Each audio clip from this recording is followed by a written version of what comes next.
Hello बच्चों, कैसे हैं आप ध्यान दीजिएगा कि हम रियल नंबर को लेके और आगे बढ़ते हैं। उसमें आपने देखा होगा कि इरेशनल नंबर की बात किया है ना। तो इरेशनल नंबर होते क्या हैं उसकी बात किया है। तो हम अगर कोई नंबर दे दिया है, जैसा कि हमने आपको बताया था, आप ध्यान दीजिएगा कि रियल नंबर है ना बेटा, रियल नंबर को हमने दो भागों में डिवाइड किया था, है ना। तो पहला क्या क्या बताया था, बताइए, रेशनल नंबर। और दूसरा क्या बताया था, इरेशनल नंबर, है ना। तो हमें आप जो है अभी एक सवाल करना है। जैसे कोई नंबर दे दिया जाए कि नंबर मान लीजिए ये रूट ए है, जिसको आप प्रूव करिए कि ये इरेशनल है। तो हम आपको यहाँ ये बताना चाह रहे थे कि जो रियल नंबर होता है, यहाँ ध्यान दीजिए इस बात को, रियल नंबर को हम रेशनल नंबर और इरेशनल नंबर को ऐड करके हम रियल नंबर बनाते हैं। तो इसका मायने क्या है, ये बात को आप समझिए। यदि जो है रेशनल नंबर p/q के रूप फॉर्म में हुआ करता था, और इरेशनल नंबर को हमने बताया था, जैसे पाई हो गया या √2 हो गया या √3 हो गया, ये सारे नंबर को हमने क्या बताया था, इरेशनल नंबर है। तो बच्चों एक बात बताइए कि रेशनल नंबर वो नंबर हो सकते हैं जो इरेशनल नहीं होंगे। बात समझ पा रहे हो नहीं समझ पा रहे हो? मतलब ऐसा भी तो कहा जा सकता है कि रेशनल और इरेशनल दो अलग अलग चीज़ें हैं, और दोनों को एक साथ मिला दे रहे हैं तो क्या हो जा रहा है, रियल नंबर हो जा रहा है। ये बात आप समझ पा रहे होंगे। अगर ये दोनों को एक साथ मिलाने के बाद अगर वो रियल नंबर हो रहा है, तो इसका मतलब कि जो रेशनल होगा वो इरेशनल नहीं होगा। और इसी का उल्टा भी कहा जा सकता है, जो इरेशनल होगा वो रेशनल नहीं होगा। बात समझ पा रहे हो? ये जो क्वेश्चन है ना, इसको बताने में बहुत मेहनत लगती है। थोड़ा सा आप ध्यान से आप समझेंगे तो आपको समझ में आएगा। तो हमने इरेशनल नंबर के लिए डिफिनीशन लिखा है, a number is said to be irrational if it can not be written in the form of p/q। मतलब आप इरेशनल नंबर को p/q के फॉर्म में नहीं लिख सकते, ऐसा मैंने आपको बताया था। और क्या कहा है, where p and q are integer. अब ये बताइए, हमने आप बताया था p/q के फॉर्म में किसको नहीं लिख सकते, इरेशनल को, है ना। और रेशनल बताया था कि q is not equal to 0। ये बातें आपने समझा था। तो मेरे प्यारे बच्चे एक बात बताओ, तुम अगर हमें किसी नंबर को दे दिया जाए और ये कहा जाए कि आप ये प्रूव करिए कि ये जो नंबर है या √2 है, √3 है, इसमें से कोई भी नंबर ले लिया जाए और कहा जाए कि आप इसको प्रूव करके बताओ कि ये नंबर, मान लीजिए √3 ले लिया या √2 ले लिया, ये नंबर आप प्रूव करिए कि ये नंबर इरेशनल नंबर है। तो एक बात बताओ कि इसको प्रूव करने के लिए कि ये रेशनल नंबर है, इरेशनल नंबर है, अगर हम ये प्रूव कर दें कि ये √2 रेशनल नहीं है तो कोई प्रॉब्लम होगी? मेरी बात को आप समझ रहे हैं कि नहीं समझ रहे हैं?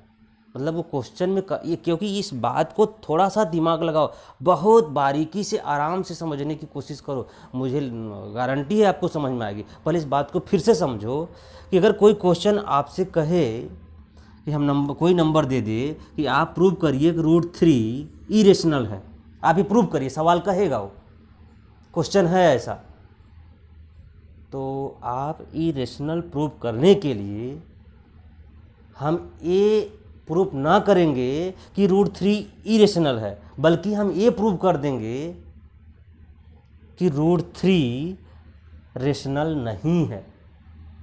अगर ये हम प्रूव कर दिए कि रेशनल नहीं है √3, तो इसका मतलब तब क्या हुआ, इसका मतलब ये होगा कि जब ये √3 रेशनल नहीं होगा तो इसका मतलब इरेशनल होगा।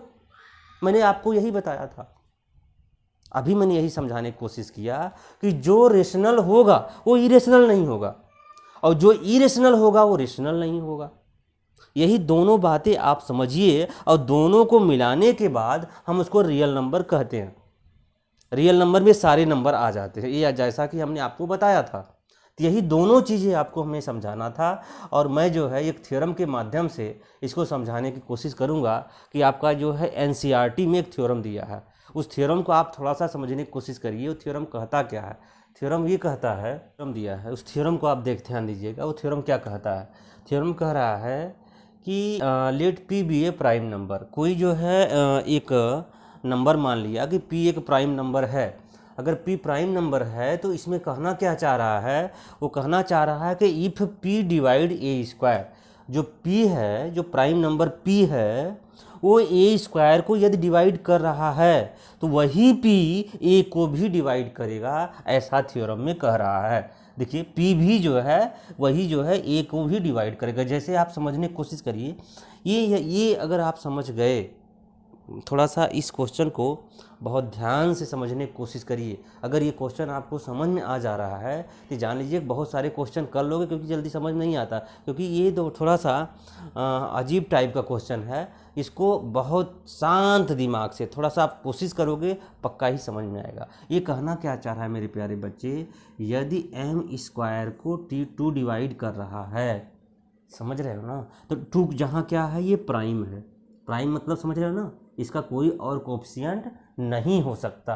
तो वही कह रहा है यम को भी वो टू डिवाइड करेगा। समझ रहे हैं? यम मतलब अगर यदि यम स्क्वायर को टी डिवाइड करेगा तो यम को भी करेगा। अर्थात ये कहना चाह रहा है यदि 6 स्क्वायर को कोई प्राइम नंबर डिवाइड कर रहा है, अर्थात 6 स्क्वायर अर्थात 36 को, 36 का डिविजिबल क्या क्या हो सकता है?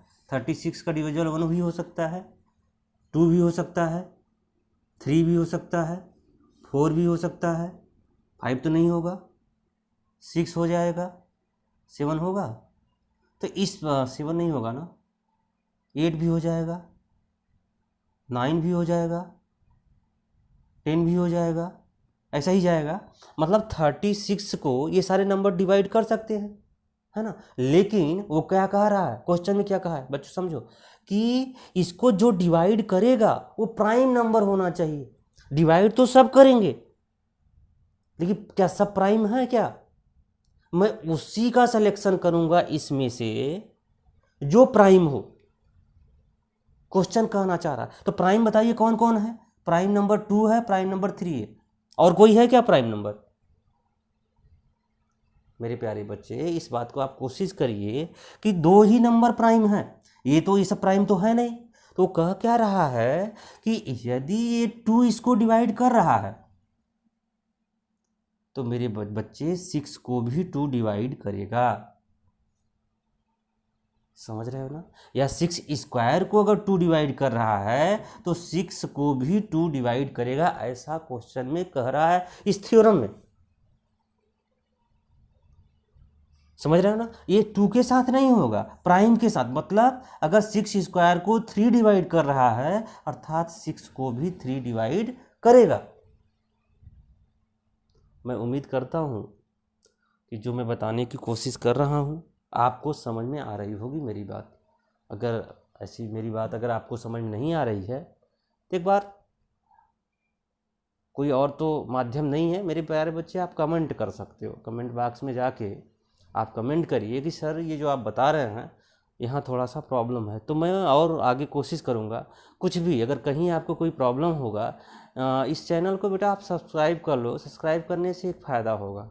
फ़ायदा क्या होगा कि जैसे ही मैं वीडियो डालता हूँ तो उसमें जो है आपको लिंक मिल जाएगा, नोटिफिकेशन के माध्यम से आपको पता चलेगी कि जो है कि ये वीडियो आ गई है, उसको आप देख लेंगे। ठीक है ना? आप सब्सक्राइब भी करिए और ये कमेंट भी करिए। ये कमेंट करना ना भूलो। देखो अगर कमेंट करोगे ना तो मैं क्या करूँगा, अब जो मैं अपनी ये कोशिश कर रहा हूँ उसमें तुम्हें क्या चाहिए मेरे से, ये बात अपनी बात तुम मेरे से कहोगे तो मैं ऐसा कोशिश, क्योंकि मैं आपके लिए हूँ, क्योंकि मैं दिल से अध्यापक हूँ, टीचर हूँ, तो मैं आपको बताना चाहता हूँ। और मेरी कोशिश होती है कि कितने अच्छे तरीके से मैं अपनी बात, अपनी थॉट को आप तक पहुँचाऊँ। और ये सारी बातें में अगर कोई रुकावट हो रही है तो मेरे प्यारे बच्चे एक ही माध्यम है, कमेंट के माध्यम से मुझे तुम बताओ कि सर इसको समझने में यहाँ प्रॉब्लम हुई, तो आगे के वीडियो में उसका सुधार कर दूँगा। समझ पा रहे हैं ना? तो आप पहले चैनल को सब्सक्राइब करिए और कोई नोटिफिकेशन होता है उसको भी दबा दीजिए, जिससे हमें जो है सारी बातें हाँ आप तक पहुँचे हमारी बातें, और आप कमेंट करते रहिए और हम आगे बढ़ते रहें। तो आइए मेरे प्यारे बच्चे इसको फिर एक बार समझने की कोशिश करते हैं, क्योंकि ये ही मेन है। मेन क्या है कि यदि एम स्क्वायर को कोई जो है प्राइम नंबर, बात को आप समझिए, ये प्राइम नंबर मतलब पी भी हो सकता है, ए भी हो सकता है, बी भी हो सकता है, कुछ भी हो सकता है, अगर वो पूरी तरह उसको एग्जैक्ट डिवाइड कर रहा है, अगर वो एम स्क्वायर को एग्जैक्ट डिवाइड कर रहा है तो एम को भी वो एग्जैक्ट डिवाइड करेगा। ऐसी बात इस थ्योरम में कह रखा है। समझ रहे हैं आप? आइए हम उस जो है ऐसे इसी से रिलेटेड हम एक कुछ क्वेश्चन करने की कोशिश करते हैं, तब आपको हमारी बातें आपको यहाँ समझ में आएगी। एक एग्जाम्पल है बच्चे, उस एग्जाम्पल को आप देखिएगा। एग्जाम्पल ये है, कह रहा है कि आप प्रूव करिए, कोई एग्जाम्पल है शायद जो है कि हाँ एग्जाम्पल में जो है थ्योरम में 1.4 का क्वेश्चन दिया है। कह रहा है आप प्रूव करिए कि √2 क्वेश्चन है, √2 क्या है कि इज ए इरेशनल नंबर। आप यही प्रूव करिए, इज ए इरेशनल नंबर। ये सवाल है, आप इस सवाल को जरा कोशिश करिए समझने की कि √2 इरेशनल नंबर है, ऐसा वो आपको प्रूव करना है। तो बच्चे एक बात बताओ कि हम इस पे ना जाके हम एक चीज़ प्रूव कर दें कि √2 रेशनल नंबर नहीं है। नहीं समझ पा रहे मेरी बात? अगर √2 हम ये प्रूव कर दें कि रेशनल नंबर नहीं है, तब क्या है? अगर वो √2 रेशनल नहीं होगा तो इसका मतलब इरेशनल है। बात समझ रहे हो ना? तो यही बात हम यहाँ इस क्वेश्चन को पकड़कर चलेंगे कि हम रेशनल की तरफ ना जाके हम ये कह देंगे कि √2 जो है रेशनल नंबर नहीं है। जैसे ही हम ये प्रूव करने में सफल हो गए कि √2 रेशनल नंबर नहीं है, इसका मतलब इरेशनल नंबर है। समझ रहे हैं ना? तो आइए हम इसको लेट कर लेते हैं कि let √2 is a rational number. अगर हमने कहा √2 जो है रेशनल नंबर है, तो अगर √2 रेशनल नंबर है तो इसका मतलब हमें प्रूव करना चाहिए। अगर हम इसको प्रूव कर पाए कि √2 रेशनल नंबर है, तब तो इरेशनल नहीं है। ठीक है, अगर √2 रेशनल नहीं है तो रेशनल होगा। तो हम यहाँ क्या प्रूव करने जा रहे हैं कि हम तो लिख तो रहे हैं कि √2 इज ए रेशनल नंबर, लेकिन ये प्रूव करके दिखा देंगे आपको कि √2 जो मैं यहाँ लिख रहा हूँ वो सही नहीं है। √2 क्या हो जाएगा? रेशनल नंबर नहीं होगा। ऐसा हम प्रूव कर देंगे। जब ऐसा हम प्रूव कर देंगे कि √2 रेशनल नंबर नहीं है, तो इसका मतलब √2 जो है इरेशनल नंबर होगा।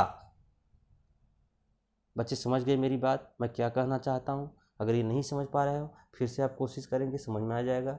तो ये बताइए, अगर √2 हमने कहा कि रेशनल नंबर है, तो इसका मतलब क्या लिख देंगे? √2 p/q होगा। यही तो रेशनल नंबर होता है। और क्या कंडीशन होता है आप यहाँ समझिएगा कि P एंड Q HCF आप इसका HCF आप कितना हो जाएगा? 1 होना चाहिए। जो P और Q का HCF क्या होगा? 1। मतलब इसका कोई जो है कोफिशिएंट ना हो, अर्थात P एंड Q क्या होना चाहिए? को प्राइम होना चाहिए। को प्राइम मतलब समझ रहे हैं ना? को प्राइम का मतलब इसका कोई और कोफिशिएंट ना हो। ये बात आप समझिएगा, क्योंकि रेशनल नंबर का यही कंडीशन होता है। रेशनल नंबर क्या होते हैं? तो रेशनल नंबर वही होते हैं जिनका कोई कोफिशिएंट ना हो। तो इस कंडीशन में हम क्या कर सकते हैं प्यारे बच्चे? इस कंडीशन में हम क्या करेंगे? स्क्वायरिंग बोथ साइड लगा देंगे। अगर हम यहाँ स्क्वायरिंग बोथ साइड करेंगे, यहाँ लिख सकते हो, क्या लिखेंगे? Squaring both side. अगर प्यारे बच्चे स्क्वायरिंग बोथ साइड यहाँ लगा दिए तो ये बताइए √2 का स्क्वायर क्या हो जाएगा? बोलो, 2 हो जाएगा। और इसका स्क्वायर क्या होगा? p²/q² हो जाएगा कि नहीं हो जाएगा? तो अब बताइए, अगर p² इक्वल 2q² हो गया, तो p² 2q² हो गया, तो इसका क्या मतलब है? इसका मतलब ये होगा कि किसी नंबर का कोई जो है मल्टीपल होता है। जैसे आप देखिए 6 का मल्टीपल 2 और 3 होता है, तो अगर 6 का मल्टीपल 2 एंड 3 होता है तो इसका मतलब इसका डिविजिबल भी होगा, डिविजिबल इक्वल होगा कि नहीं होगा। तो यही बात यहाँ हो गई, तो इसका मतलब यहाँ पी स्क्वायर अपॉन 2 हो जाएगा। तो अगर इसको हम डिवाइड करिए क्यू स्क्वायर की इक्वल हो गया। तो ये बताइए अगर पी स्क्वायर 2 से डिविजिबल है, पी स्क्वायर 2 का डिविजिबल है, तो इसका मतलब क्या होगा कि P का भी डिविजिबल 2 होगा। यही तो थ्योरम कह रहा है। थ्योरम क्या कह रहा, P जो है डिवाइड्स ए स्क्वायर। अगर यहाँ से आप देख सकते हो कि जो है ये देखो 2 क्या हो जाएगा, डिवाइड्स किसके, P स्क्वायर, यही है ना। तो P जब 2 डिवाइड्स P स्क्वायर के है, इसका मतलब 2 जो है डिवाइड करेगा किसको, P को भी करेगा कि नहीं करेगा। यही बात यहाँ कहा कि अगर ये थ्योरम यही कह रहा है, अगर ये P स्क्वायर को, जहाँ 2 क्या है, प्राइम नंबर है, अगर P स्क्वायर को 2 डिवाइड कर रहा है, इसका मतलब P को भी 2 डिवाइड करेगा। आप बात समझ पा रहे हैं, नहीं समझ पा रहे हैं। अर्थात ये क्या हो सकता है, यहाँ से अगर ये P को भी डिवाइड करेगा 2, इसको एक अलग कांस्टेंट कोई मान लो C। इसको अगर हम सॉल्व करेंगे तो P इक्वल कितना हो जाएगा, 2C हो जाएगा। अगर 2C हो जाएगा तो इसका हम स्क्वायर करेंगे तो P स्क्वायर इक्वल क्या हो जाएगा, बोलो, या वैल्यू इसमें रख दो, मान लो यहाँ से आप रख सकते हो, इसको कोई 1 मान लो। तो पुटिंग दीज वैल्यू, यहाँ है ना इक्वेशन, यहाँ लिख सकते हो क्या, putting these value in equation first में। ये क्या है मेरे प्यारे बच्चे, P स्क्वायर इक्वल क्या दिया है, 2Q स्क्वायर। अगर P square equal 2Q square दे रखा है तो इसका मतलब हम यहाँ क्या P की वैल्यू 2C स्क्वायर ला दिए थे। तो यहाँ से आप रख सकते हो 2C का स्क्वायर इक्वल 2Q का स्क्वायर। अगर इसको हम यहाँ सॉल्व कर पाएंगे तो ये क्या हो जाएगा, 4C square equal 2Q square. ये क्या हो जाएगा, 2 हो जाएगा, मतलब 2C square equal Q square. तो बच्चे एक बात बता कि तब यहाँ C स्क्वायर इक्वल क्या हो जाएगा, Q स्क्वायर बाई 2। अगर ये बताओ Q स्क्वायर बाई 2 हो गया, C स्क्वायर का निकाल लिए हम, तो इसका मतलब Q स्क्वायर यहाँ से क्या हो सकता है बताओ, जो 2 होगा ये किसका डिवाइड्स हो जाएगा, Q जो है डिवाइड्स आप Q स्क्वायर, तो आल्सो 2 डिवाइड्स आप Q को भी डिवाइड करेगा, वो करेगा कि नहीं करेगा। वही बात यहाँ से हो गई। अगर वो 2 जो है Q स्क्वायर को डिवाइड कर रहा है, इसका मतलब 2 जो है Q को भी डिवाइड करेगा। अगर जो 2 को भी डिवाइड करेगा, एक बात बताओ, तो इसका मतलब P जो है 2 को भी डिवाइड कर रहा है। ये दोनों बातें आप यहाँ देखिए, P जो है 2 जो है P को भी डिवाइड कर रहा है और 2 Q को डिवाइड कर रहा है। इसका मतलब इसका कम से कम HCF2 तो मिल ही जाएगा। अगर प्यारे बच्चे इसका कम से कम HCF2 मिल जाएगा, तो हमें एक बात बताओगे, रेशनल रहा कहाँ तब तो रेशनल नहीं रहेगा ना। क्यों, क्योंकि इसका जो HCF2 मिल गया, इसका मतलब कम से कम उसका 2 जो है HCF होगा। क्यों, क्योंकि एक ही नंबर ऐसा आ रहा है कि दोनों को डिवाइड कर ले रहा है। लेकिन ऐसा मैं पहले कह चुका हूं कि PQ का केवल HCF1 ही होगा, क्योंकि PQ जो है कोप्राइम है। तो 2 कहाँ से आ गया, अगर 2 आ गया तो इसका मतलब P डिवाइड बाई Q जो है रेशनल के फॉर्म में नहीं है। अगर रेशनल के फॉर्म में नहीं है तब क्या है, तब कहोगे ए इरेशनल है। सकते हैं क्या लिख सकते हैं, 2 is A factor of P and Q, मतलब P और Q का फैक्टर क्या हो जाएगा, 2 हो जाएगा। तो जो आप ये प्रूव करना चाहते हैं कि √2 is A irrational number, hence it is an irrational number, मतलब ये क्या होगा कि √2 क्या होगा, रेशनल नंबर नहीं होगा। तब क्या होगा, अगर √2 रेशनल नंबर नहीं होगा तो क्या हो जाएगा, इरेशनल नंबर होगा। बात आप मेरी समझ पा रहे होंगे। अगर ये मेरी बात आपको नहीं समझ में आई होगी तो कोई बात नहीं है, आप घबराइए ना। एक क्वेश्चन और हम लेते हैं, एक कोई और क्वेश्चन ले लिया, क्वेश्चन नंबर हम सेकेंड ले रहे हैं कि आप प्रूव करिए √3 इज ए क्या होगा, इरेशनल। क्या प्रूव करना है, इरेशनल नंबर। आप ये प्रूव करिए कि √3 जो है इरेशनल नंबर है। तो ये हम कोशिश करते हैं ये प्रूव करने के लिए। तो हम क्या करेंगे मेरे प्यारे पंडित, let us consider √3 is a rational number. हमने क्लियर कर दिया कि √3 क्या हो गई, एक रेशनल नंबर है। अगर √3 रेशनल नंबर है तो आइए हम लिखते हैं कि √3 = P/Q। अगर P/Q के रूप में हम लिख दिए तो जहाँ क्या हो सकता है, P एंड Q क्या हो जाएगा, P एंड Q का HCF जो है आपका हमने बताया 1 होना चाहिए, तभी तो जो है वो रेशनल नंबर होगा। या जो है और लिख सकते हो P and Q are the coprime, यही है ना। PQ क्या हो जाना चाहिए, को-प्राइम होना चाहिए। अगर P को-प्राइम होगा तो इसका और कोई दूसरा फैक्टर नहीं होगा, ऐसा तुम जानते हो। अगर ये को-प्राइम आप नहीं समझ रहे होंगे तो आप समझ सकते हैं कि इसका और कोई दूसरा फैक्टर बनने वाला नहीं है, उसी को हम को-प्राइम कहते हैं। तो आइए हम क्या कर सकते हैं मेरे प्यारे बच्चे, स्क्वायरिंग बोथ साइड। अब इसका हम स्क्वायर करेंगे तो ये क्या हो जाएगा, 3 = P²/Q²। होगा कि नहीं होगा।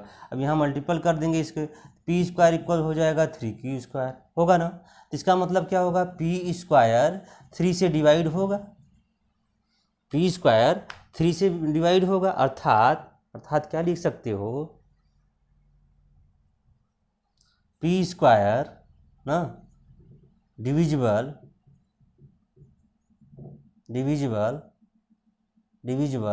बाई 3 है ना। तो क्या हो जाएगा, आल्सो